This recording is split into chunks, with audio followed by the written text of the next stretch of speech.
is recorded, and I am going to pull up my screen. And so this is the homework that I have to do. You know, we have to do this at the beginning of every single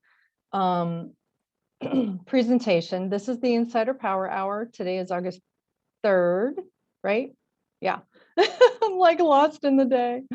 I want to welcome everyone. Please remember that group visits provide an additional opportunity for you to connect with me and my team and experts on a weekly basis to learn and add information to help on your health journey.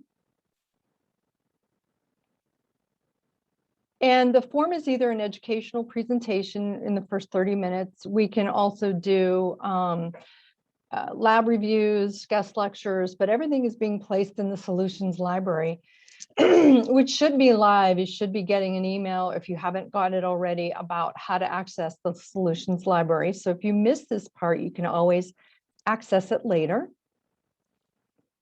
And then lecture styles, lab reviews, Q&As, and a lecture series. And I've done a couple of the lecture series, so you can go back and take a look at those. So in the closed group discussion, we will move into a closed group that is not recorded. It will be a guided discussion and participation is optional. And these are the general rules to please be curious and open-minded. Everyone is at a different stage in their journey. We're all students and learning. I'm learning every single minute. No one has all the answers. Emotions are welcomed and embraced because we know sometimes we will be hitting on some emotional things.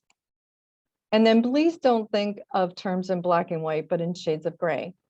Now, I just added this thing. These are some, if you can take a minute just to kind of read this, I'll move this out of the way so you guys can see it. But these are really the guidelines, and everybody will get a copy of these guidelines. And make sure that you all understand that this is completely voluntary. However, if we disclose any private medical information, if you choose to do that, please respect the privacy of all the participants and keep that information confidential. I would encourage everybody to write down their questions, because we'll go ahead when we go into the closed group session. We'll talk about any questions you have based on this lecture, or any questions that you have that you want to pose to me or Rupali. So topic for today is the cortisol 7-day challenge. And I thought that, wow, this was really interesting. And we'll get into exactly what that means. Everyone will get a copy of this 7-day challenge, and you'll be able to use it as a worksheet. Let me pull it up.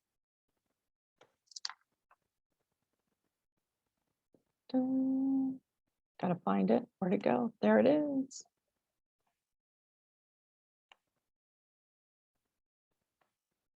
All right. Let me see if I can get this down. We don't need to see that. So I want to thank one of my medical mentors, Dr. Laura Sallier. She's the one who puts all these beautiful graphics together and allows us to use them in our teaching in our classes. So this is a worksheet. And I guess one of the things that I want to, people are probably wondering, why is she always harping on this stress response? You know, it's one of the things that I like to bring up almost at every single visit that we all have together. And it's really critically important to understand how the stress response can really create a lot of the imbalance that we see that happens over long term, and in the case, short term. So my goal is to get you to understand in your toolbox, this would be a toolbox tool that you could use to understand and recognize those symptoms in yourself as this HPA axis is actually activated, so that you can recognize it, and then you can do the things that you need to do to down-regulate it, right? So I was looking at this the other day when I pulled it up, and I was looking at some of these habits, and we need to pick out 5 of these saboteurs below that would you feel are apply to you. And then you write them down here and notice how often you're using them, how often they're showing up in your schedule. Because part of, I think, and we'll talk about this in our classes, once we start recognizing what we're dealing with, then we can start putting a plan together. And I think we've all had that discussion together when we're putting your treatment plans together is, what are we looking for? And once we find it, how do we treat it? So I was looking at habits, and I struggle with these last two, mindless scrolling online and screens before bedtime, as you can imagine. And most of us are on the computers and screens almost 24/7 anymore, because our whole world has transfigured itself and transformed itself into digital, some sort of media, right? So those two I do struggle with. I do struggle with not no self-care, but like limited self-care. I'll like down-regulate my self-care. So that's something. I don't have any of those other things. I'm pretty protective of my bedtime. I don't know about you, but I look at the clock, and when it says a certain time, I'm to bed, regardless if what's going on. I removed the TV from my room, which was really important, but I didn't stop bringing my iPad. So that's something that I have to focus on. Food is really tricky here, because one of the things that some of us struggle with is insulin resistance. And we know that with insulin resistance, intermittent fasting and low glycemic foods can correct insulin resistance. So as you and I are working together, some of you may have heard me say, you would probably benefit from intermittent fasting, but not right now, because intermittent fasting can raise cortisol because of the blood sugar dysregulation that may happen for some people. And so when and if you go into intermittent fasting, will really depend on your HPA axis and the symptoms that go along with that. Have we downregulated it and normalized it? So obviously we know in our elimination diet, we really kind of get rid of these things. Caffeine is one of the hardest things for me to get rid of. As a nurse, it's like we actually like mainline caffeine in the hospital. There isn't anybody that doesn't walk around with some sort of caffeinated drink, just to keep us going, because we're typically exhausted.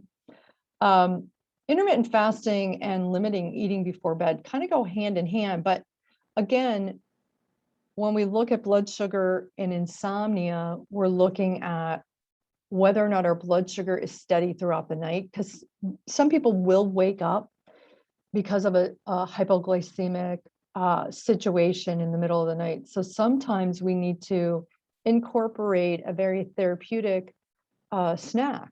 So understanding food and how food reacts to cortisol, what brings it up, what brings it down. We know that high glycemic foods, high carbohydrate diets will dysregulate and increase cortisol. And then we know that the circadian rhythm becomes affected, and we now are into some insomnia issues. The next thing I want to talk about is emotions.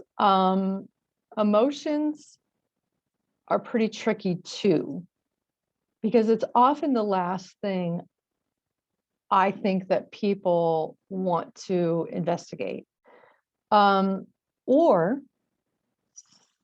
can't let go of. It's always in the front of their mind, or it's buried way in the back. It sometimes can be a little difficult, I think, and I'll have Rupali weigh in on this in the open discussion, is, this piece of what affects the stress hormone or the HPA axis is really important. One of the things that we know is that unresolved trauma from early childhood or young adulthood can be a significant underlying driver.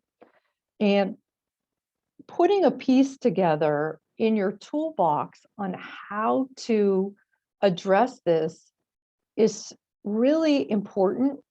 And it can take a little bit of time and it can take a little bit of work. If any of you have done some of this kind of emotional resolution work with maybe a cognitive therapist or someone else, you know that there can be many, many layers that happen. Maybe you're even in some support groups, either online or in person, understanding that there are multiple layers to this. People like to call it the onion, right? There are multiple layers to this. So it's really important. We can't take a super deep dive into this, but understanding where this plays and what it does is really important as well.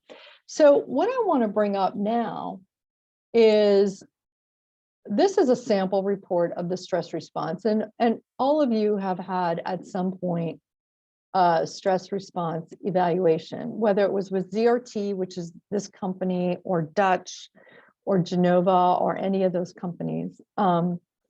Saliva or urine can be used to measure this. And again, this is the pattern that we're trying to look for.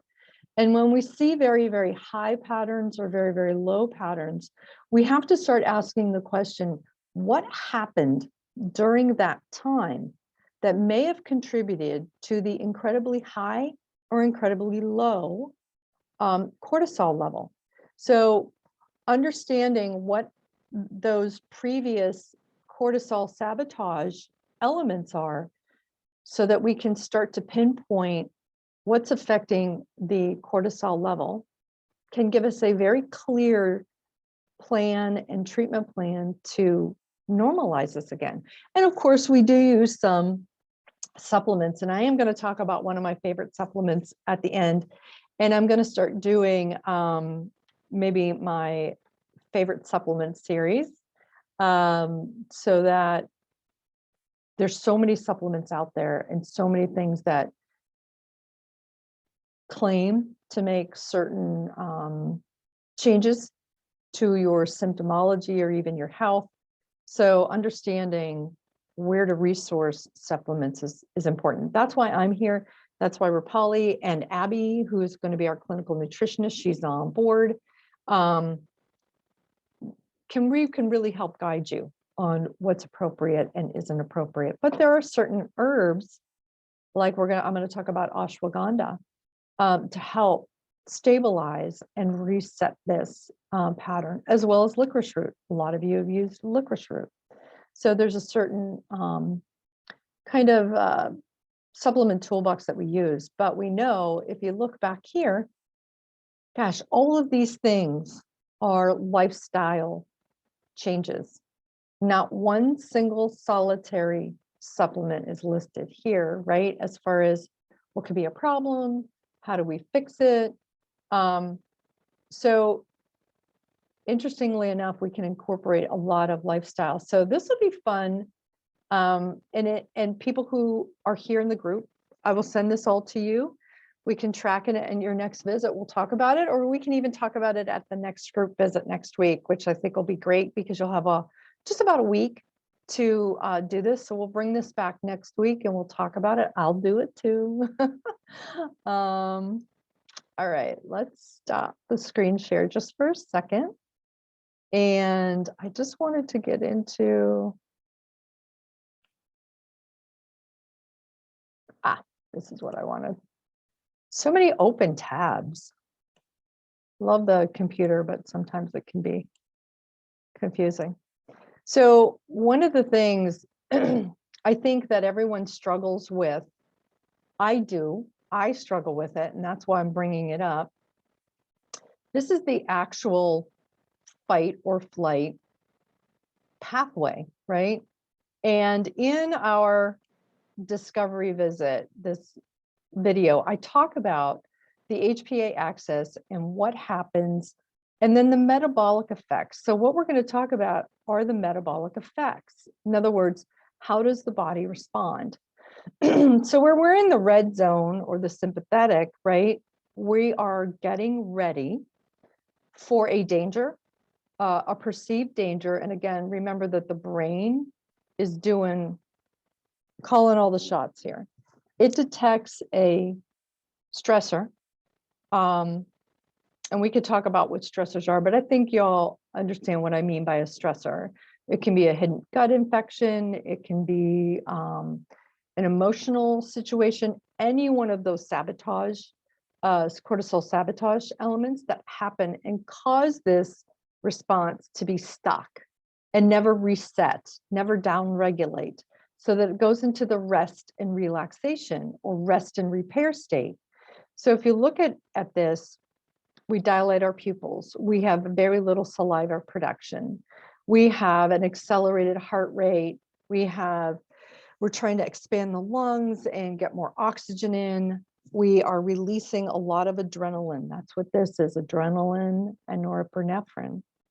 We stimulate glucose. We use our glucose because it's extremely quick and easy sources of energy.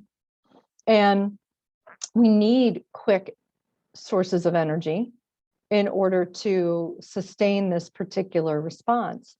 But one of the things I really want to pay attention to is this inhibits the stomach, pancreas, and intestines. It shuts this down. Constipation. And or when it stimulates again, diarrhea.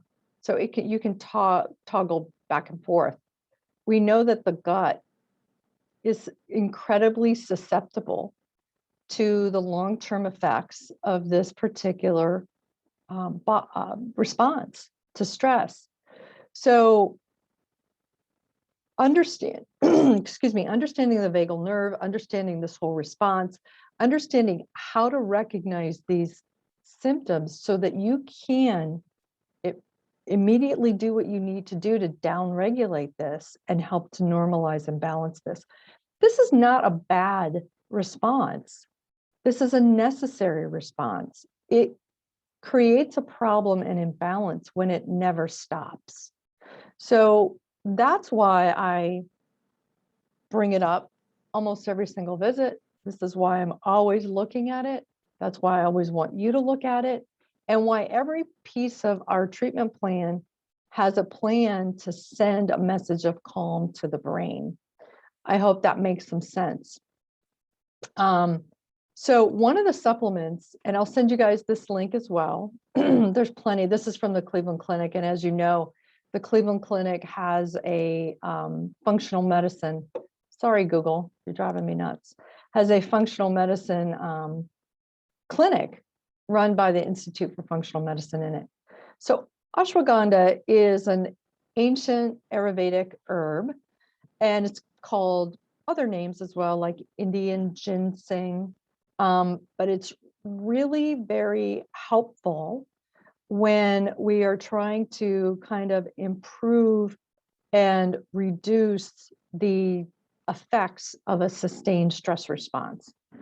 Now, ashwagandha, like any supplement, and that's why I want to talk about in depth about some of these supplements, there are some risks versus benefits. Understanding who would benefit from it and who wouldn't is important. And understanding and looking for the response from ashwagandha is also important. You probably shouldn't be on it in a very high dose for a long period of time. So you have to understand that in some situations, ashwagandha and other supplements can interact with some of your prescription medications. So understanding that. And then if you have too much, what does it mean?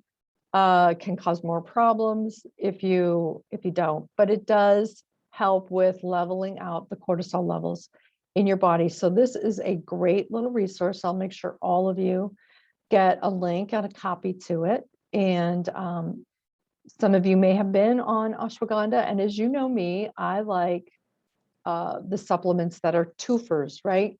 So some of you may have been on a combined cortisol supplement that has not only ashwagandha, it may have rhodiola, it may have L-theanine and a significant amount of B vitamins, which are really important as well. So I know that this is a real quick synopsis of what we're going to talk about in the group visit. And we could talk about in detail once we move into the closed group visit, and tie it all together, pull out the worksheet, and we'll figure out how to work it, and we'll revisit it next week. So I want to thank you all for listening.